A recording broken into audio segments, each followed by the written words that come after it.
Hey, hey, how's it going? Kendall Sports Network bringing it to you. It's a little late on the East Coast, 9:33. Sorry about the delay. Just holidays. It happens. It's Wednesday, November 27th. Your boy Alex on the Kendall Sports Network just riding solo tonight. Manny's got some stuff going on. Byron's driving. Johnny, I don't know what Johnny's doing. He's probably out there, doing his thing.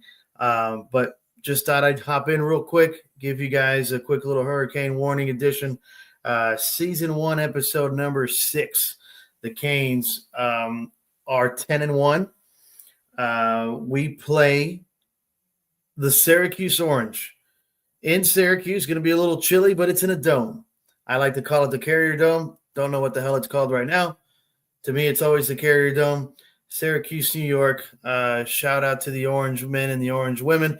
My sister and my mother are both a Syracuse Orange alum. But, of course, we're pulling for the U. University of Miami.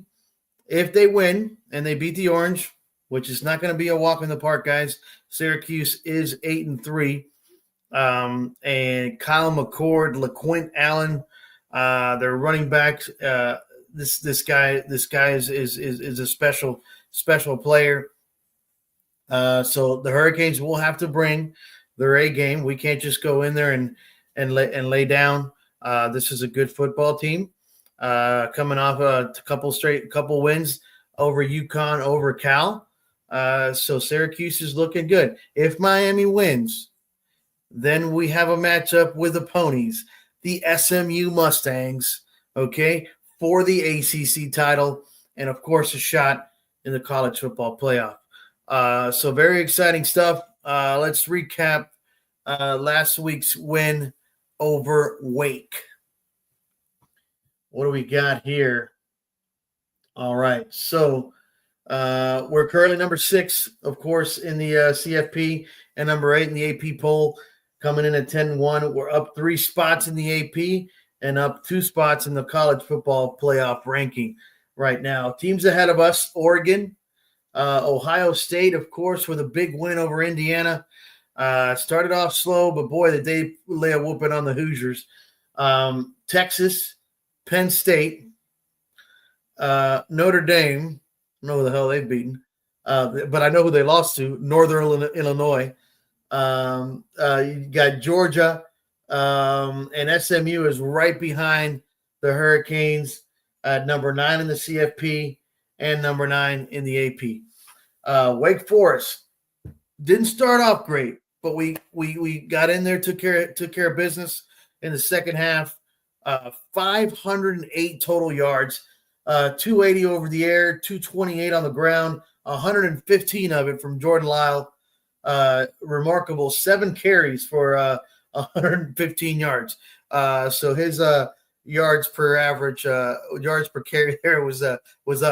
42-14. Cam went 27-38, 280 yards, 2 touchdowns, 1 on the ground, a rushing touchdown, and 1 INT. 7 of 12 on third down, which was huge. And again, 228 yards rushing. Those running backs really dominated the game. Wore that Wake Forest defense. The Demon Deacons couldn't do much about Miami's ground game, so that was phenomenal. Good to see Jordan Lyle get his flowers. 115 yards again, 7 carries and a tutty. Restrepo, 5 receptions, 45 yards. Jacoby George, 7 receptions, 91 yards, and 2 touchdowns. And big man, our tight end Elijah Arroyo, 6 receptions for 79 yards. Like we talked about, Saturday's opponent, the Syracuse Orangemen, or the Orange, whatever, the men, whatever, Orange. Win, and we're in the ACC title game against SMU, like I discussed. Lose, and our season is down the pooper pretty much. Our CFP hopes, college football playoff hopes, are dead at that point if Miami were to lose. Of course, our standout players, guys to watch: Cam Ward continues his Heisman Trophy campaign.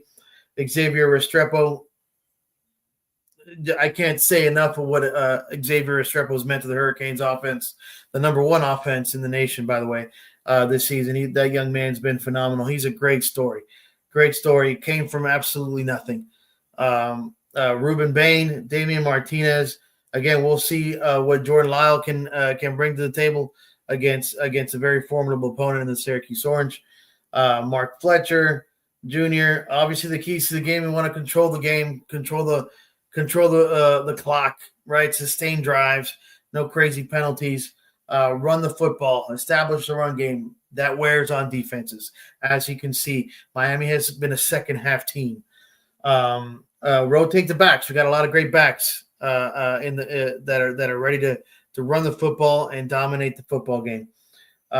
We got to keep the defense fresh. Powell had a great game last week. Let's see. Powell. Oh, we're going with the all white threads, by the way, in Syracuse. Those are clean. Very, very nice. Yes, Mish Powell, the highest graded ACC safety from week 13. So we need a lot more of that. So we need Guidry and the defense to really step up and force the turnovers. If the name Kyle McCord rings a bell, that's because that's a transfer from Ohio State. So Kyle McCord can sling the football. Okay, you got Kyle McCord. He's thrown for just shy of 4,000 yards this year, 26 touchdowns and 12 INTs. So he's susceptible to throw the interception. So Miami needs to force Kyle McCord to make some uncomfortable throws, put some pressure on him, get in his face, and Miami can force those turnovers that can ultimately lead to a very important win. As far as like I said, LaQuint Allen, their running back, 189 carries on the year, so he's gotten a lot more touches than Damian Martinez. 819 yards and 12 touchdowns. So the guy knows how to find some pay dirt. So it's important that we stop the run and force Kyle McCord, pressure Kyle McCord to make some mistakes. Winning the field position game, winning the turnover battle, and ultimately results in a win. Usually, right? In most cases. So, like I mentioned, Syracuse is coming off the win at Cal. 33-25. Cal is also a very good football team. We saw that early on in the year. They almost beat the brakes off of us until Cam Ward played Superman in the second half. And then they're coming off a win against UConn, also 31-24. Miami, of course, we beat Wake 42-14.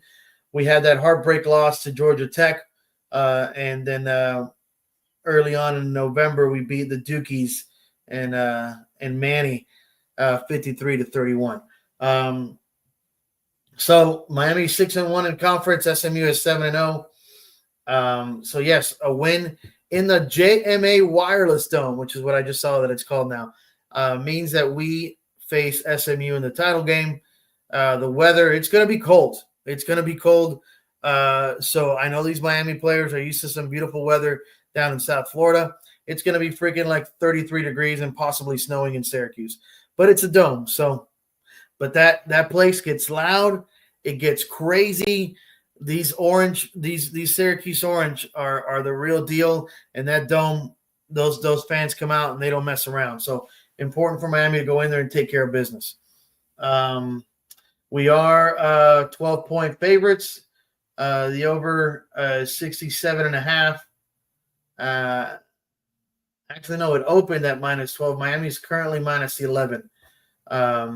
So that's those odds provided by ESPN Bet. All right. Let's see. What do we got? Some games to watch. All right. In week week 14? What are we? Week 14. You got Memphis and Tulane. Okay.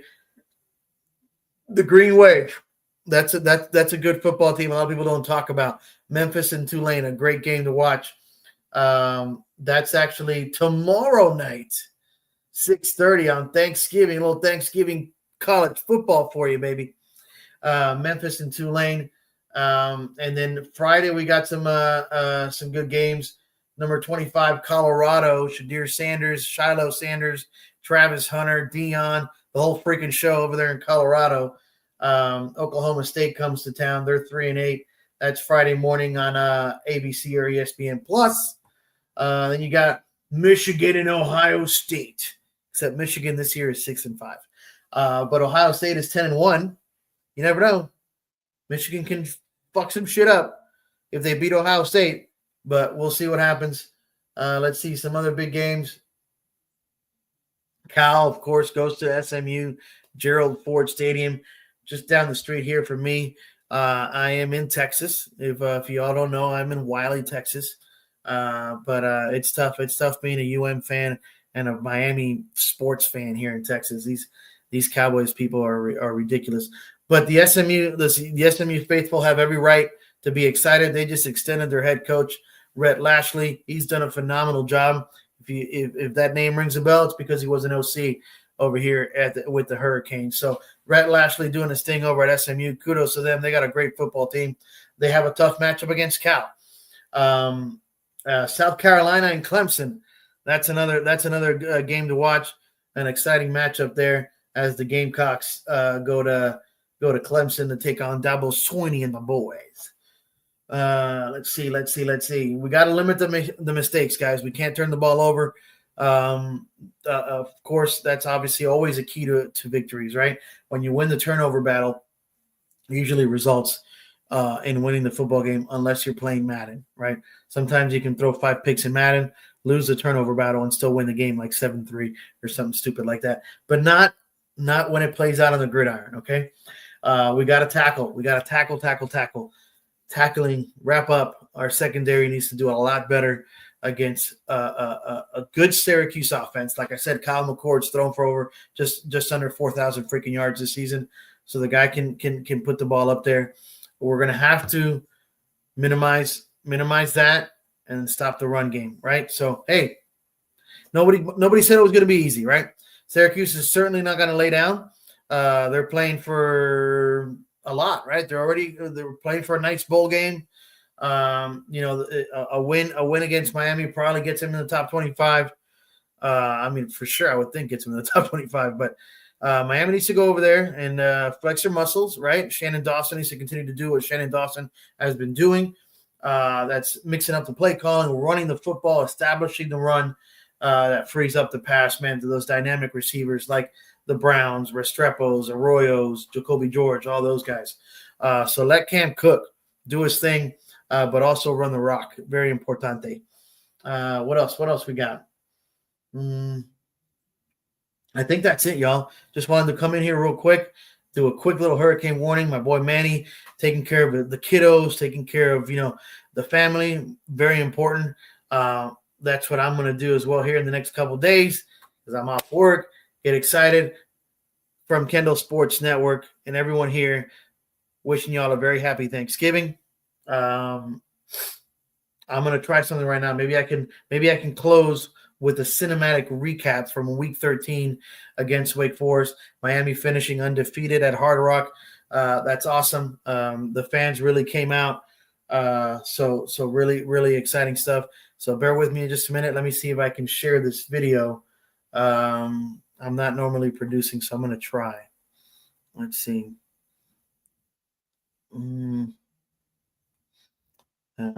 Present. Yeah, present. Share screen.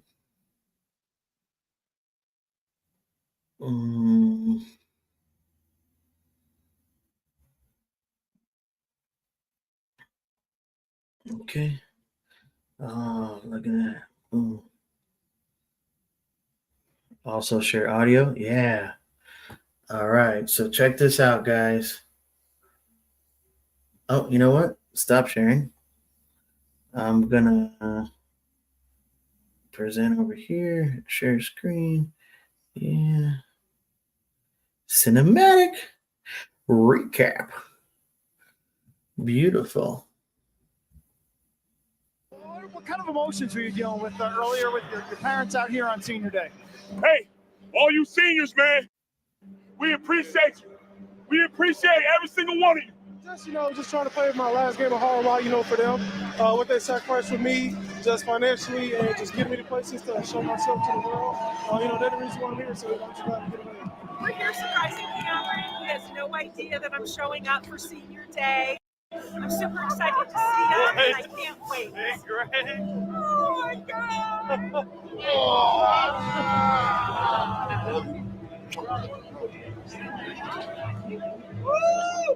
We have a lot of football to play, but at the same time, thanking them. I was excited. I was surprised. I'm glad that she was able to make it out here.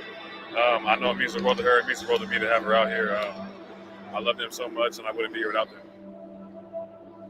These guys are unique because they've seen a lot of tears. football. Wipe the tears. Senior day. Like, this means the world to them. Every ounce of it, man. They're here for it. So love them. So last time at the crib during the regular season, y'all remember when we was up there running them stairs? Y'all remember all the pain that we've been through, all the struggle, all the success, everything. It culminates to this day and this day only. That's the only thing that matters. That's the only thing that matters right now. Run through a wall for that guy. We got to play together, and we got to play for each other. We got to send our seniors out the right way. I'm going to coach my ass off for you. I'm going to give everything I got for you. All together, one unit, iron fist. Let's go. Let's get money. Under an incandescent sky here in South Florida, Hurricanes will have the football first.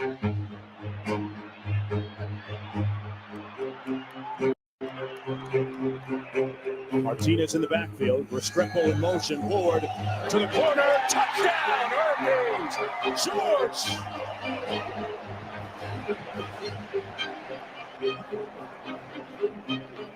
First and 10 from the 25. Bachmeier looking to pass. Not much time. It collapsed on him. Ward couldn't hang on to it. Powell there defending. Couldn't squeeze it at the end of it. Tied at 7 with 5.5 minutes to go in the opening quarter from the 25 for Cam Ward in the offense once again. On the post, got a man. It's caught and brought down. George with another fantastic grab. 40-yard field goal by Borregales. That ball back, baby. Oh, picked off.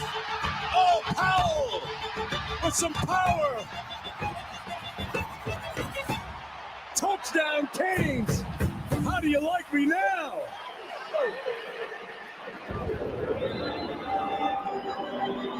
What a response by Wake Forest. It's a huge response. I mean, the momentum after that 17-play drive, it swung so heavily towards Miami. And then one kick of the ball later, and you're right where you were before. Gets it out to Arroyo. Got a first down inside the 30. High snap, but they get it down, and it's good. Hurricanes leading by 6 points. And that's going to be halftime. I think the coach was fairly pleased with his defense. In a bizarre first half, a combined 7 possessions between the two teams, only 1 punt. Nowhere to go, going to be sacked for a loss of 1 by Alderman. William Alderman. He's going to be sacked all the way down at the 32 by Powell, who had that pick 6 earlier. And they're going to sack him back at the 40. Moten Sr. Wow, that really pushes them out of field goal range. A beautiful performance, offensively or defensively. I give this defense a lot of credit, though. They really settled down at halftime and have been tremendous in the second half. They've been the story of the game. Sacked at the 46, and the Canes take over on downs. Their 4th sack of the day. 5 to go. And Ward, the trigger man, hands it off to his tailback. That's Fletcher breaking it in the clear, and Fletcher inside the 15.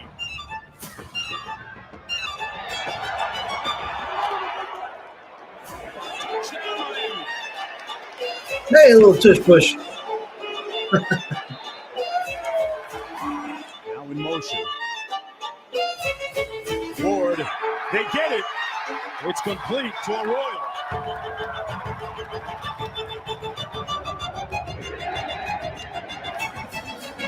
and it's 28-14. Claiborne took one back 100 yards earlier. He put it on the ground. It's loose, and the Canes may have recovered. They do. It's Miami ball.